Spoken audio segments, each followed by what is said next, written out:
This is Damian Macy from the Friends of the Marshall Public Library, and I'm visiting with Kay Smith this morning for our oral history project, and I'm at her home out at 110 Highland Avenue, or Highland Drive in Marshall. And with that, I'm going to turn it over to Kay. Let's hear from you. Okay. My full name is Aleta K. Smith, and it's spelled Aleta. And I was born April the 20th, 1946. And when I was growing up, this I think is kind of funny, my dad always told me he got my name from the comics. That was the end of that. That's all he ever said. And as I got older, when I got the internet, I was on there on a birthday, and there's another Aleta Smith in out west someplace. I've never met her. And so we were talking, and I found out that she was named after someone from the comics. And so we were talking about this, and she asked me if I knew who in the comics it was, and I said no. And she said, "You're named after a princess." And I said, "A princess?" Well, when I was little, back in the early 40s, there was a Princess Aleta and a Prince Valiant. And so that was the big thing. Now, why my dad never told me that, I don't know. He always just laughed and said, "You were named after somebody in the comics." So anyway, that's the funniest thing I can think of. My parents was Raymond E. Miller and Ina Faye Spittler Miller. And Dad's parents was Elizabeth Clapp Miller and Francis Miller. They lived out around Clarksville.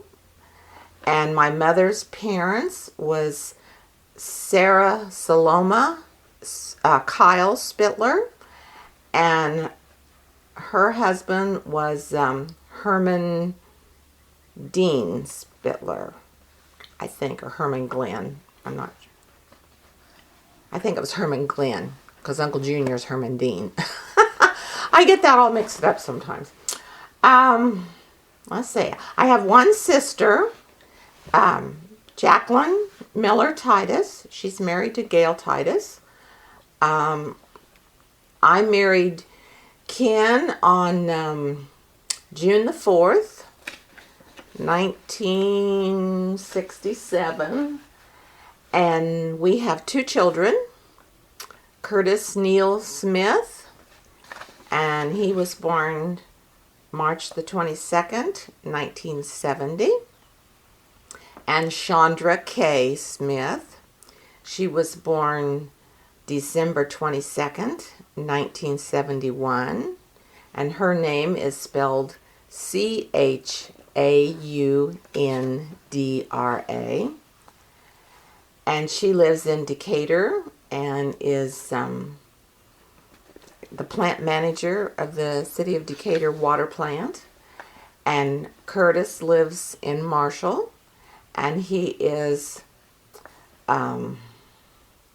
he works for the prison system down there, the state prison, and he is recreational director. He just changed positions down there. He has two children, Vanessa K. Smith, and she was born February the 19th, 1998, and Nathan Curtis Smith was born September the 4th of 2000. I grew up, I was born when my parents lived in the country out around Clarksville. Then we moved down in Anderson Township. So you were born in Clarksville and your parents lived there? I was born in Terre Haute at the hospital over there, but my parents lived at Clarksville. And then we moved when I was very small to Anderson Township in the old Kyle house up on top of the hill. It belonged to my great-grandmother. And from there we moved to Marshall in town on Ash Street when I was in the 3rd grade. And at that time, we had the roller skates that you had the key to use, and we skated on the sidewalk.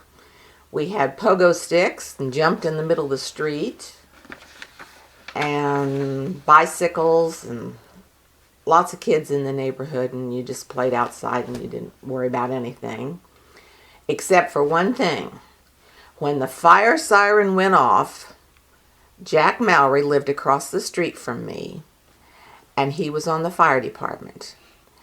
And when that fire siren went off, all the kids ran to the nearest house and stood at the front door, because when he left that driveway, he was really driving fast. And that's one of the funny things I remember as a kid. When that siren went off, you got, wherever you were, sidewalk or street, you got up towards a house. Just because he was always in such a hurry to get to that fire to help somebody. Went to Ohio School Building. Went to the South School Building. Went to the North School. And then junior high. And then graduated from Marshall High School. Then I went to cosmetology school in Paris.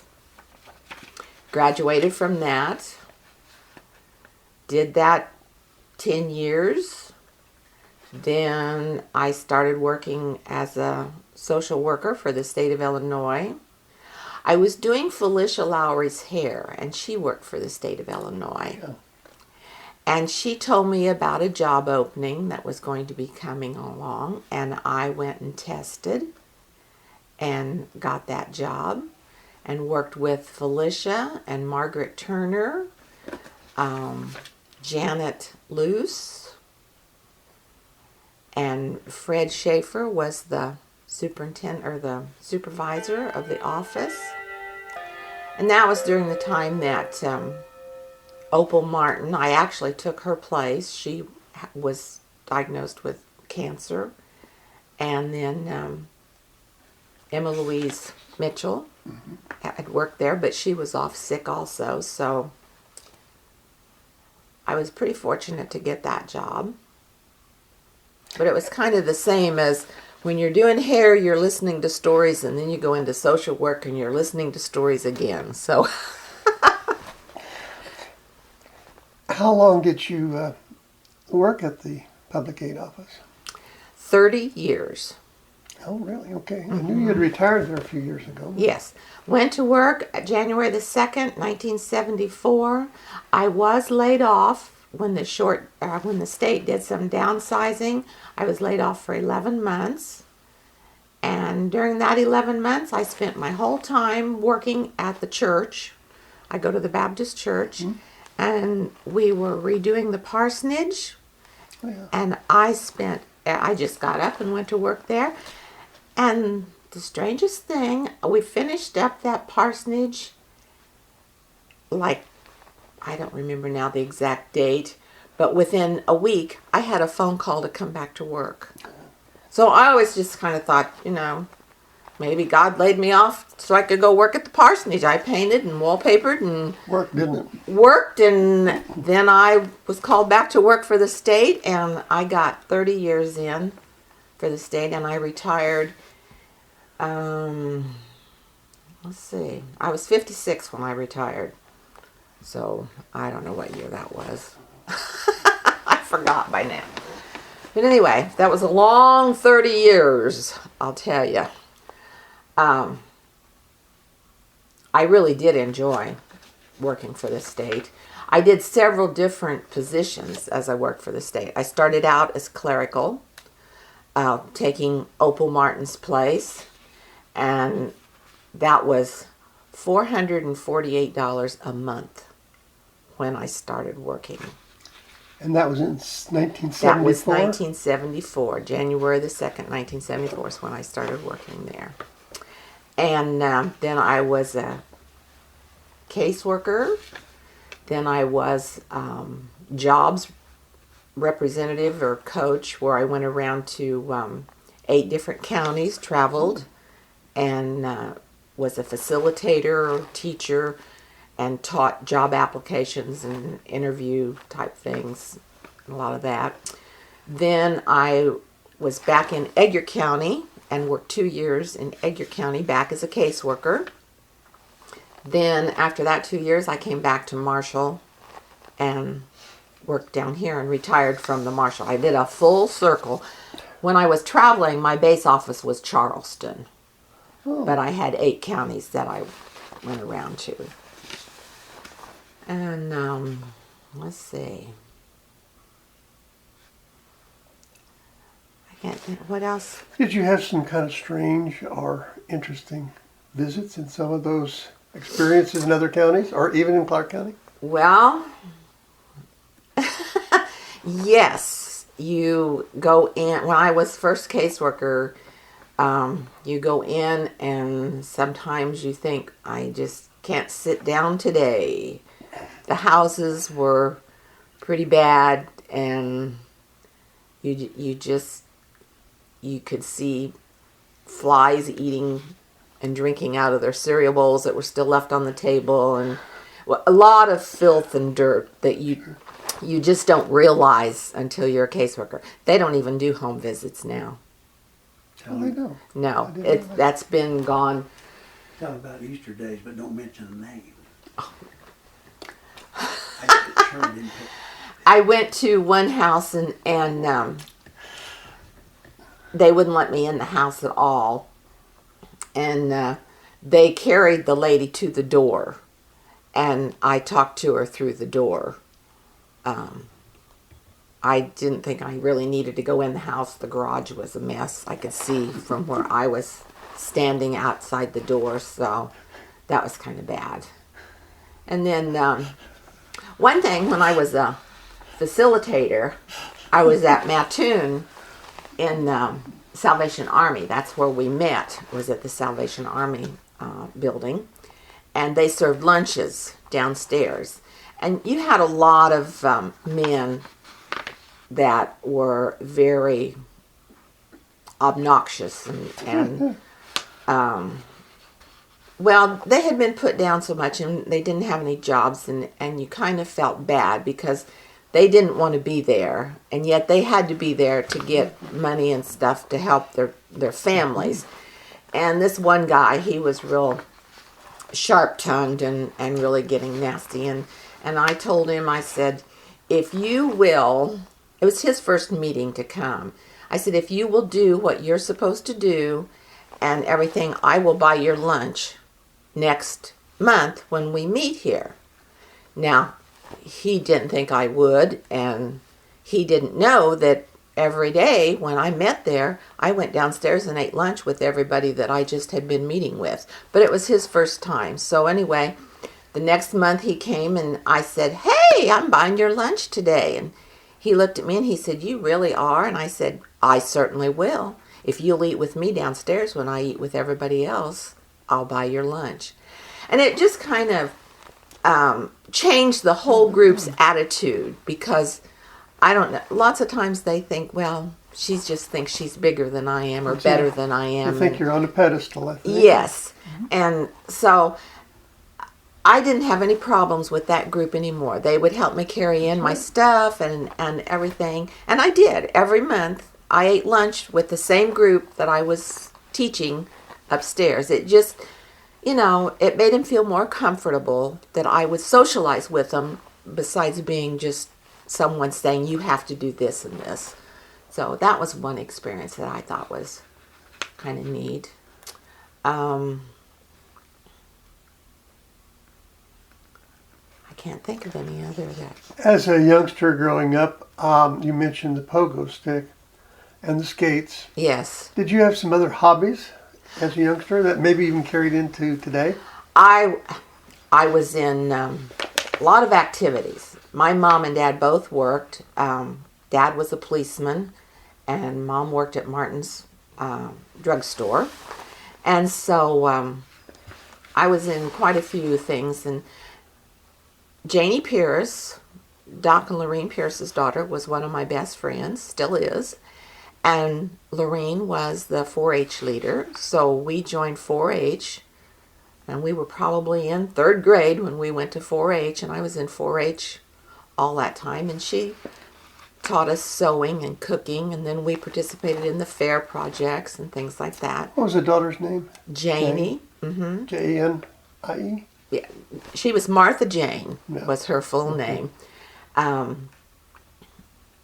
She now lives in Indianapolis. And all of us girls that ran around together have all stayed close, which is real unusual. There's about 13 of us that we call one another probably at least once a month or something like that and get together and all, which is quite unusual for class. Usually get spread out. Yeah. I graduated in 1964, and our class is a very close class.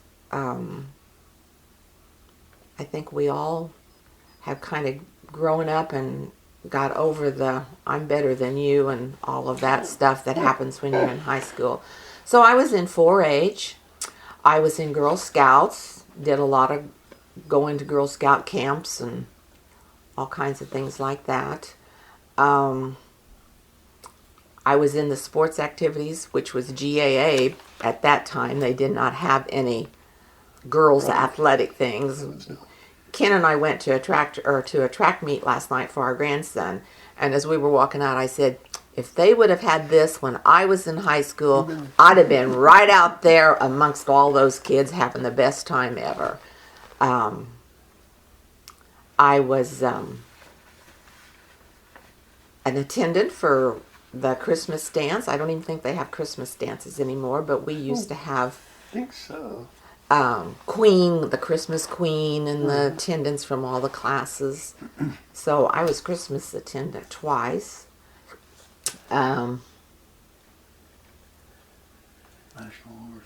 Yeah, I was on the National Honor Society in a lot of the clubs. And now I don't think, we had club meetings all the time, and activity period was always doing something. And I think they've changed that now. They can only meet like once a month, and It's kind of limited, I think. yes, very limited.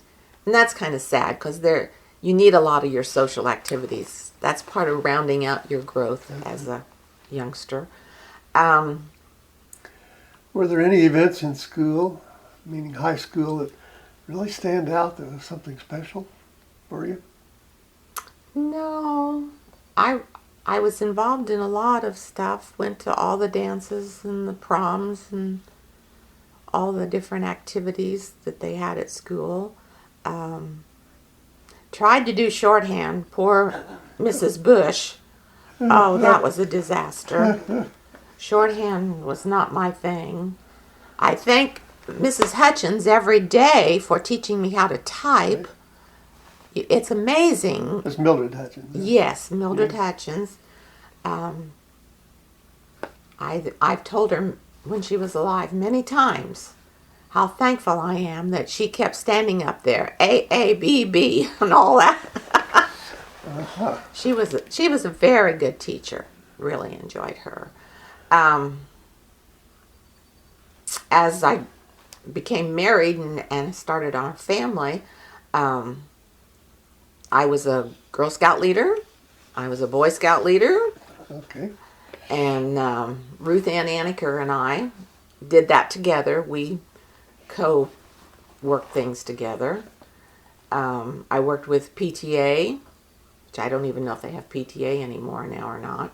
I'm not sure. I was co-chairman of that a couple years.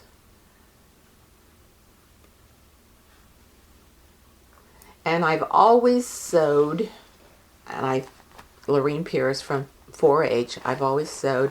I've made comforters and do crocheting and knitting. And one of my loves was art, painting and things like that. So those. Do you do some painting yourself? Yes, those three up there are mine. There's others throughout the house and several that are stored.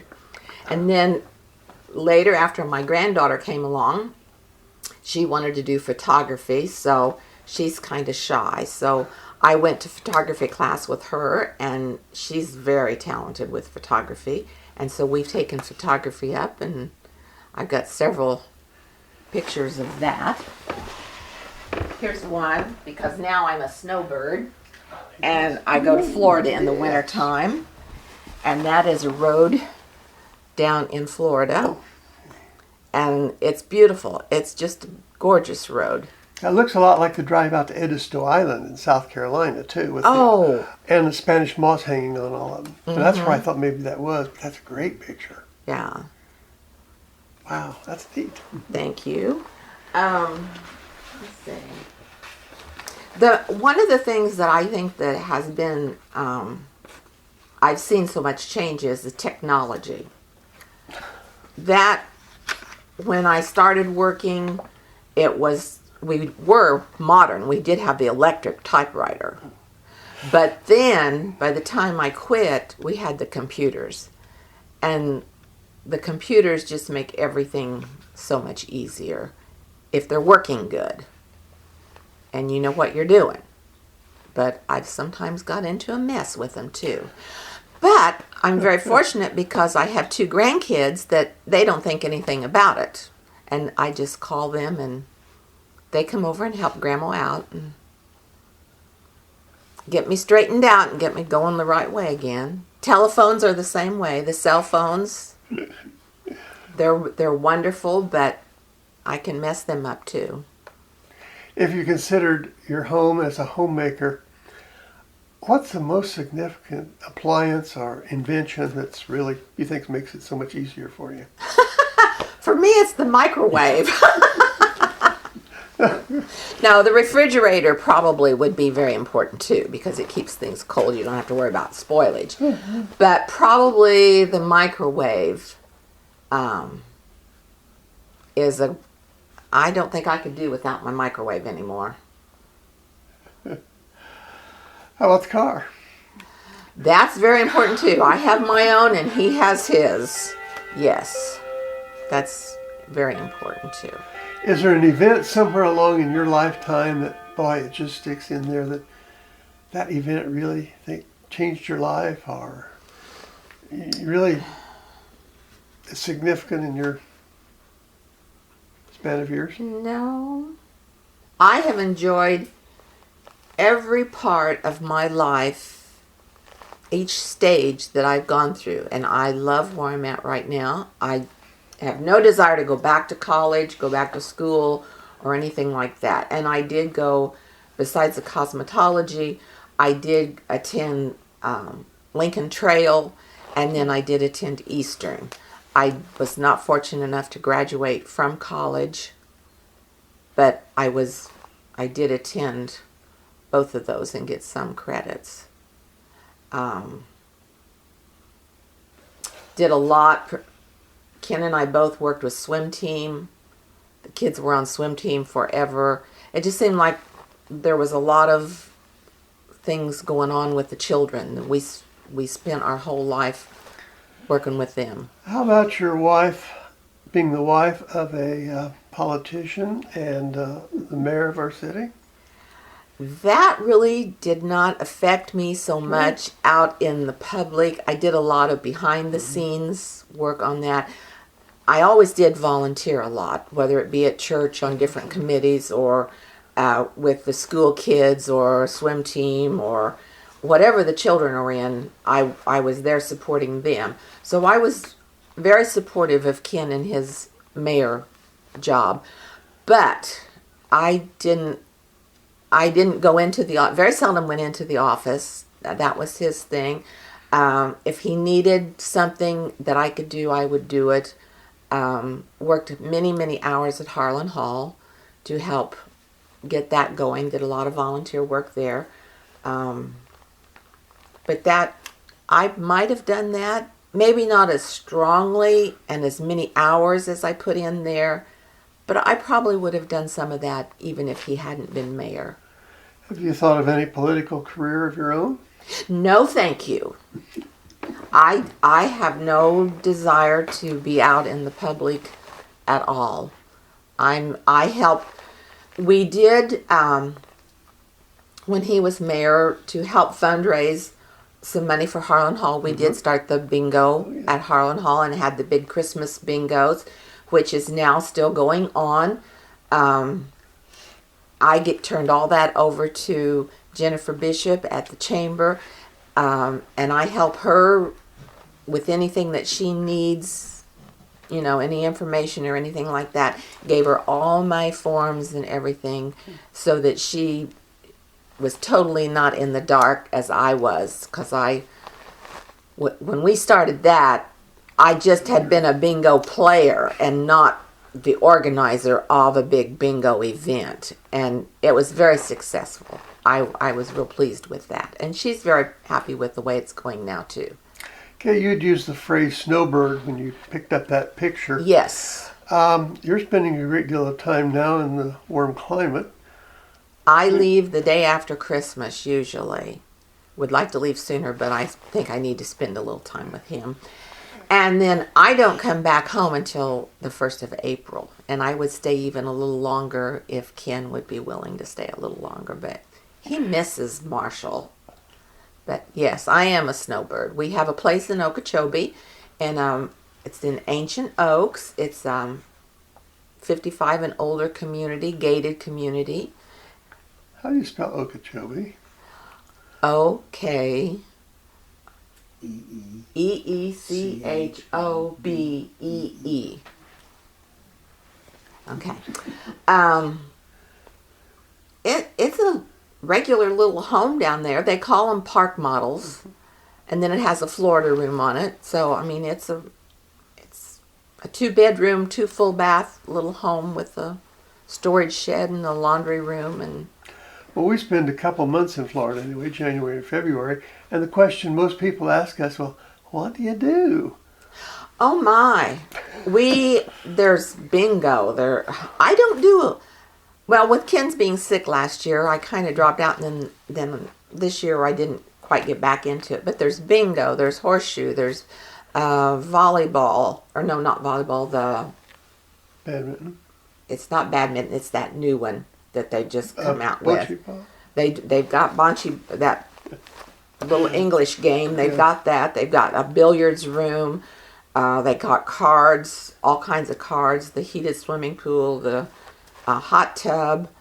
But I ride my bicycle a lot and do a little walking, and I visit. There's a lot of people from Marshall in our park, and like Janet Huffington Crow, she's down there, and the first year we were down there together, we were painting. I was painting one of my rooms, and she was painting and helping me, and she said, "Isn't this fun? It's like we're teenagers again, only we get a Social Security check." So, it's just, we do a lot of visiting, and We finally just say to most people, we just like to sit and relax. That's a part of the reason of being there. I read Get away a lot from of the books. Telephone and get away from meetings and just do whatever you want to. Yeah. If you want to go to something, you go. If you don't, you don't. We eat out a lot. Enjoy that. Yes. But I just do. And the warm weather. I don't care for snow at all. I like That- it less and less. Yeah, that warm weather is really wonderful. I'll wrap up here, and Okay. sure enjoyed visiting with you. Let's just take a wild flyer and say you were over in England or somewhere in Europe, and someone says, "Oh, where are you from?" And you say, "Well, I'm from Marshall, Illinois." What would you tell them about that little town and why you like it here, or why they might like it here? Well, we have been on a trip through Canada and on a cruise and met a couple from Australia. Lovely couple. And we did explain our little town to them. It is one of the cleanest, nicest little towns there is. We have one of the best school systems around for our area.